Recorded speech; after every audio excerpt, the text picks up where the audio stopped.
The desert has a way of deciding who lives and who is forgotten. Sometimes it makes that choice in silence beneath a merciless sun, and sometimes it waits for one man to look down at the dust and choose whether to walk away or step into a fate that cannot be undone. Elias Ward yanked the reins hard when he saw the shape, collapsed in the red earth ahead of him. His horse skidded to a stop, hooves scraping against baked ground, dust billowing up around them in shimmering waves. At first glance, it looked like a dead body, another offering the desert had claimed without ceremony. But as Elias leaned forward in the saddle, his breath caught. It was a woman. Tall, Apache. Her muscular frame lay twisted in the dirt, skin caked with dust and dried blood so thick it looked painted on. Deep purple welts crisscrossed her shoulders and back. The unmistakable marks of a whip laid down without mercy. Her wrists were still bound tight with a strip of cracked leather. Swollen flesh pressed against the restraint until the skin looked ready to split. Elias swung down from the saddle and dropped to his knees beside her, the heat from the ground searing through his trousers. He hesitated for a fraction of a second, every instinct screaming at him to be careful. This could be a trap. The Apache had warned him more than once to keep his distance, to mind his own land and his own business. Meddling in tribal matters carried a price, and it was rarely paid once. He pressed 2 fingers to her neck. The pulse beneath his touch was faint, fluttering like a dying ember, barely there. If he rode on, the sun would finish what the whip had started. She wouldn't last the day. Elias clenched his jaw, feeling that old, familiar tightening in his chest, the one that came whenever death brushed too close. "Damn it," he muttered under his breath. He drew the knife from his belt and sawed through the leather binding in a single, vicious stroke. Then he hoisted her up, grunting as her weight settled across his shoulders. She was heavy, solid, all muscle and bone, like lifting a full sack of grain that refused to give. He staggered to his horse and swung her over the saddle, tying her in place with practiced hands. The horse snorted, uneasy, sensing blood and fear in the air. Elias swung up behind her and kicked the reins. They tore off across the flats, red dust spiraling up behind them, the smell of sweat, blood, and scorched sand clinging to every breath. He didn't look back. If anyone had been watching, they'd know exactly what side he'd chosen, and there would be no turning back now. By the time Elias burst through the crooked wooden gate of his ranch, the sun was already sinking low, painting the land in harsh gold and shadow. He hauled the woman down and carried her into the cabin, lowering her gently onto an old blanket laid out near the cold hearth. His hands moved fast, muscle memory taking over as he struck flint and coaxed a fire to life. Flickering yellow light filled the room, dancing over his sun-darkened face, sweat streaking through dust and grime. He dragged the wooden bucket closer and dipped out what little water remained in the tank.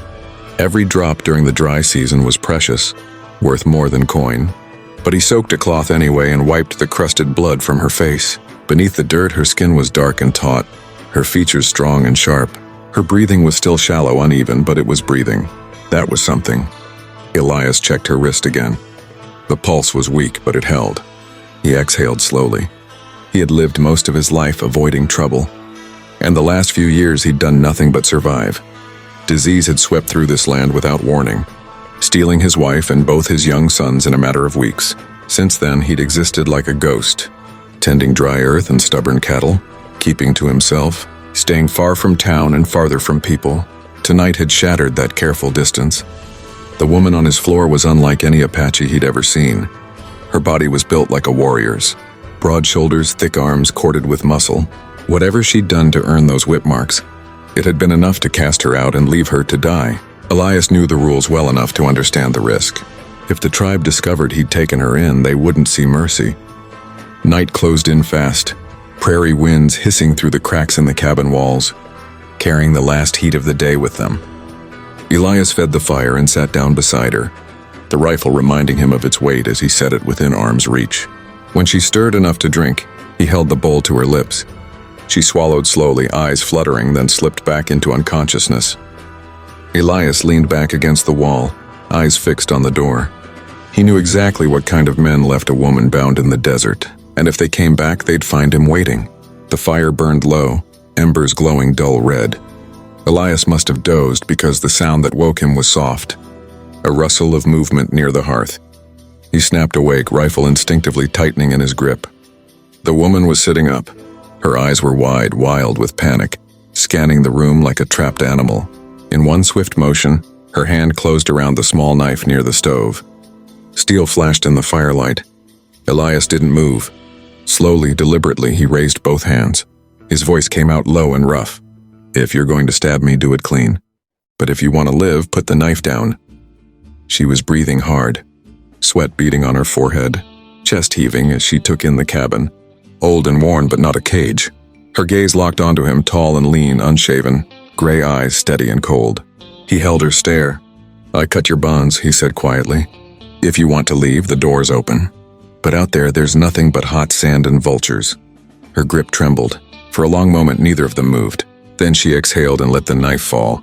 Her body sagged, collapsing back onto the blanket like a felled tree. Elias stepped forward, picked up the blade, and set it aside. He handed her the last bowl of water. "Drink. You need it more than I do."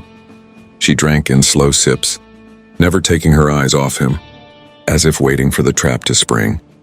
When she finished, Elias stepped outside and sat on the porch, rifle across his lap. The night was quiet, moonlight spilling across the yard. From the doorway, she watched his silhouette remain still as stone, the faint glow of his cigarette the only movement. That entire night she didn't sleep. Each time nightmares dragged her back into pain and dust, she opened her eyes and saw him still there, not coming in, not leaving. Something unfamiliar stirred in her chest. Safety. By dawn, Elias hadn't moved. He turned his head slightly and spoke without looking back. "If you want to stay until you're strong again, you can. If you want to leave, I won't stop you." She stared at him, then turned her face away, pulling the blanket tighter around her shoulders. She said nothing. The sun rose over the cabin roof, pale light washing the land clean. She could stand now. She stepped into the yard, bandage rough on her shoulder, eyes sharp and focused. Elias was fixing a broken fence rail, not bothering to look up. "You're stronger," he said evenly. "If you want to eat, haul water from behind the pen." She picked up the bucket without a word. Her arms flexed as she drew the water, strength returning fast. Elias glanced over, surprised despite himself. That day she spoke little, watching him work, learning the rhythms of the place. When he paused, she stepped in and finished the job without being asked. That evening, she lit the fire and cooked a simple stew, setting it in front of him. He nodded once. In the days that followed, the cabin filled with sound again. Work, purpose. One evening, sitting on the porch, she finally spoke. "Why did you save me?" Elias stared at the cracked fields. "Because I've seen enough people left to die." She nodded, something loosening inside her. That night she slept deeply, while Elias walked the perimeter beneath the stars. Morning settled over the ranch with a brittle stillness, the kind that made every sound carry farther than it should. The sun climbed slowly, pale at first, then sharp, casting long shadows from the fence posts. Elias and Takina had repaired the day before. The land looked the same as it always had, dry, cracked, unforgiving, but something beneath it felt different now, as if the soil itself had taken notice of the two figures moving across it together. Takina's shoulder was still bound. The cloth darkened where old blood had seeped through, but she worked without complaint. She hauled stones to brace the windbreak, her breath steady, her movements precise. Elias watched her more than he meant to, noting how quickly strength had returned to her limbs, how her posture never bent in submission, even when pain must have flared. He didn't ask questions. He had learned long ago that some answers arrived only when they were ready. By midday, the sun beat down hard, and the cicadas sang from the scrub like a warning. Elias wiped sweat from his brow and leaned on the shovel. Takina paused beside him, her gaze lifting toward the far horizon. Something in her eyes changed, tightened. Elias followed her stare. At first he saw nothing. Then, faint but unmistakable, a line of dust rose against the sky. Hooves, distant but moving fast. Elias straightened, every muscle going taut. He reached for the Winchester propped against the porch. Takina's hand slid instinctively to the knife at her side. When the riders crested the rise, there were 3 of them, their horses lathered, faces painted in dark lines that spoke of intent, not ceremony. They reined in at the edge of the yard, eyes sweeping over the cabin, the fences, the woman standing tall beside a white man. The lead warrior nudged his horse forward. His voice was flat, carrying easily in the dry air. "Our woman is here. Hand her over." Takina stepped back half a pace. her fingers tightening on the knife hilt. Elias moved without thinking, placing himself squarely between her and the riders, rifle steady in his hands. "She's injured," he said. "She stays until she's healed." One of the warriors snarled, contempt flashing across his face. "She was cast out. She has no right to live on this land." Elias didn't lower the gun. His gray eyes were cold, unblinking. "If you want her," he said evenly, "you'll have to go through me." The silence that followed stretched, tight as a drawn bow. Wind kicked up, red dust swirling around the horse's legs. Behind Elias, Takina stared at him, disbelief and something fiercer burning in her eyes. At last, the lead warrior lowered his spear. "We will return," he said. "Next time we will not come alone." They wheeled their horses and thundered away, leaving the yard choked with dust and threat. Takina's knuckles were white around her knife. Elias turned to her. "They'll come back," he said quietly. "If you stay, we prepare." She nodded once. There was no fear in her eyes now, only resolve. That night, lantern light spilled from the cabin windows as they worked side by side. Elias dragged out old sandbags and counted ammunition, his movements methodical. Takina rolled up her sleeves and helped barricade the windows, stacking crates and reinforcing the door. For the first time since she'd been dragged through the dust, she wasn't hiding. She was choosing. 3 days passed under a sky that felt too wide, too watchful. On the third evening, before the sun had fully dipped, the horizon bloomed red with dust. Elias stood on the porch, Winchester heavy in his hands. Takina tied her hair back, spear in one hand, knife in the other, her stance that of a warrior who knew exactly where she stood. Nearly 20 riders swept in, circling the ranch in a tightening ring. Horses snorted, leather creaked, the air thick with sweat and tension. An elder rode forward, silver hair streaming, a deerskin cloak draped over his shoulders. His eyes moved from Elias to Takina. "She belongs to the dust," he said. "Why do you keep her?" Elias held his ground. "Because she's alive, and she has the right to choose." Murmurs rippled through the riders.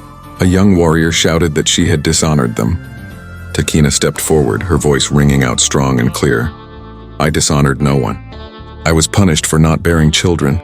That is no crime." Silence fell. The elder studied her, then spoke again. "If you choose to remain here, you sever all ties." Takina nodded, grip firm on her spear.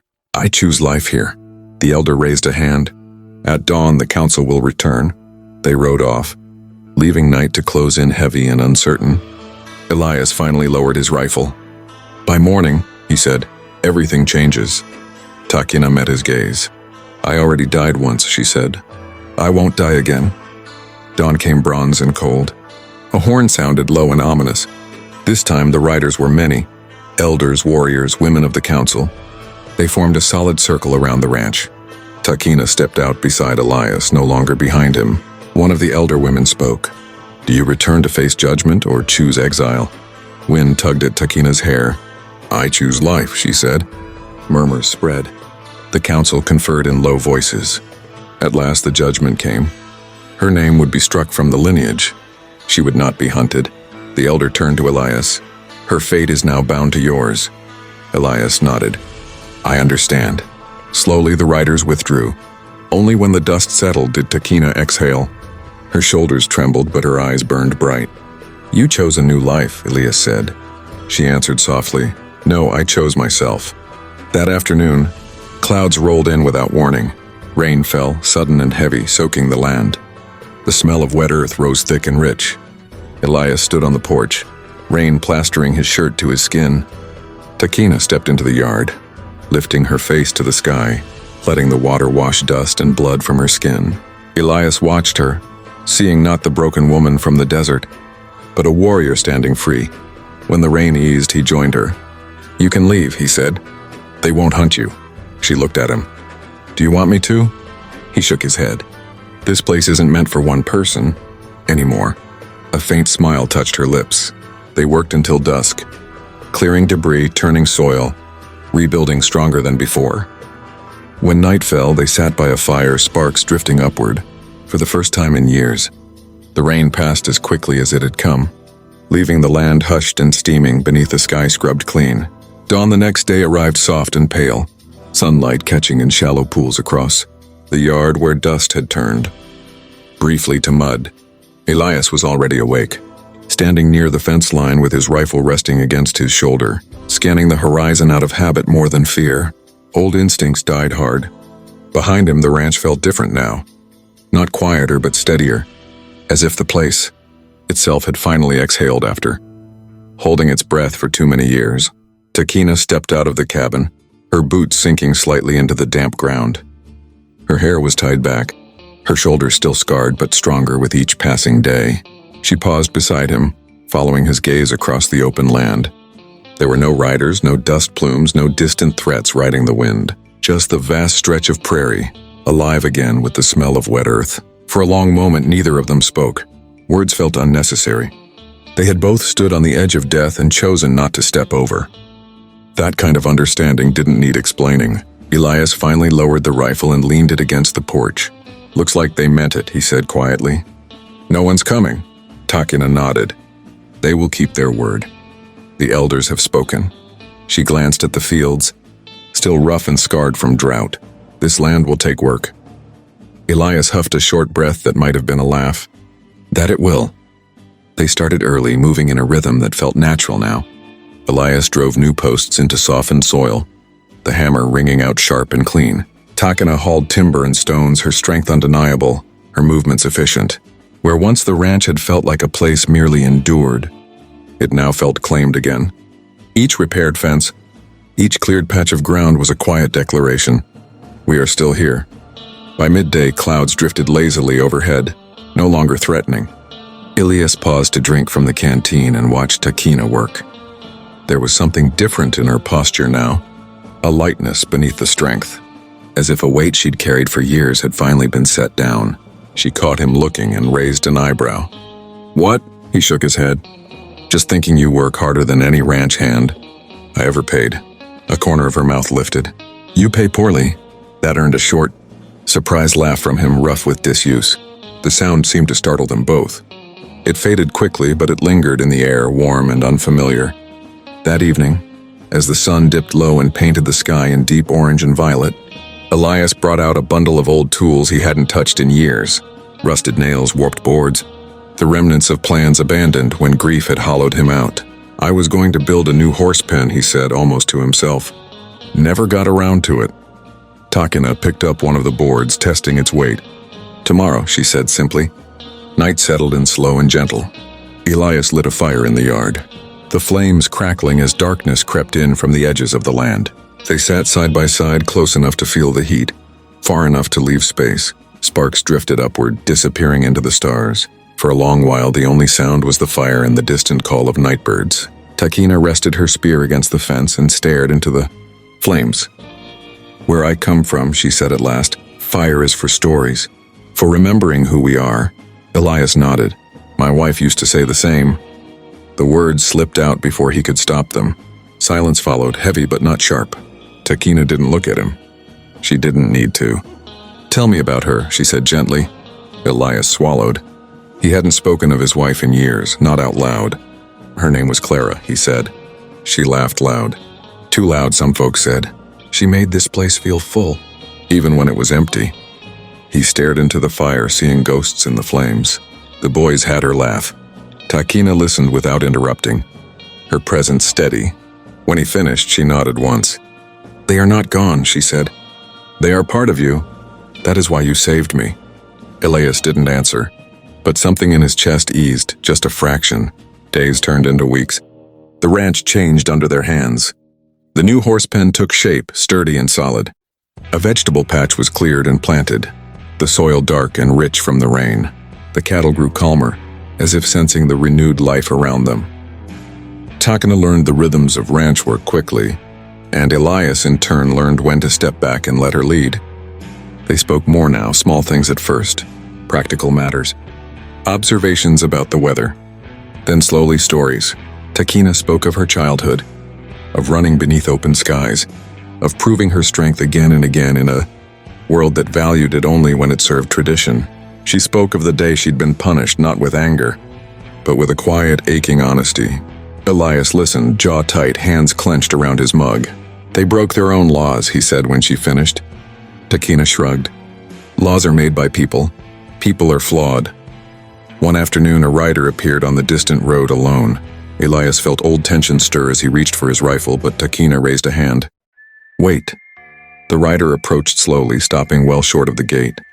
He lifted a hand in peace. "I bring news," he called. Nothing more. Elias stayed where he was. "Speak it then." "The council has moved north," the man said. "Your name is no longer spoken among us." His eyes flicked to Takina. "Live well."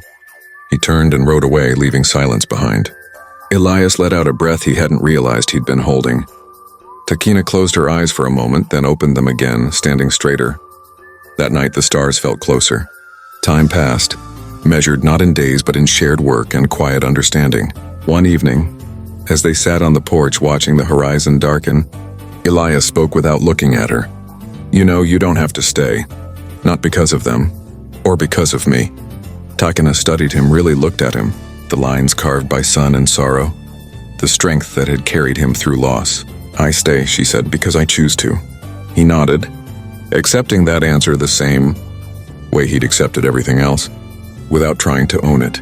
Winter hinted at the edges of the land, nights growing cooler.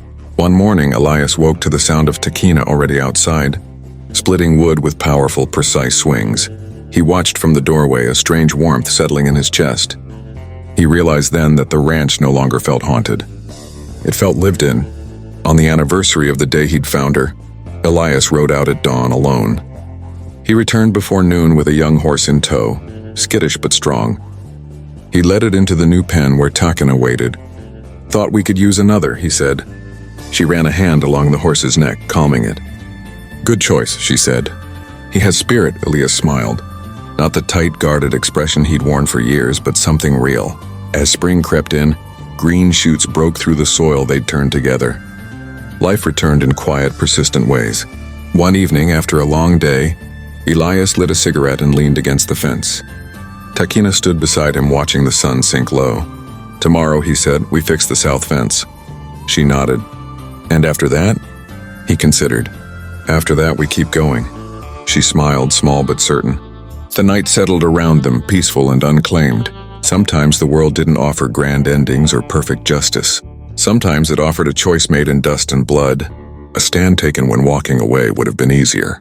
Elias and Takina stood there together, two lives reshaped not by fate alone, but by the courage to choose differently. The ranch was no longer just land and timber. It was proof that even in a hard world, something honest could be built.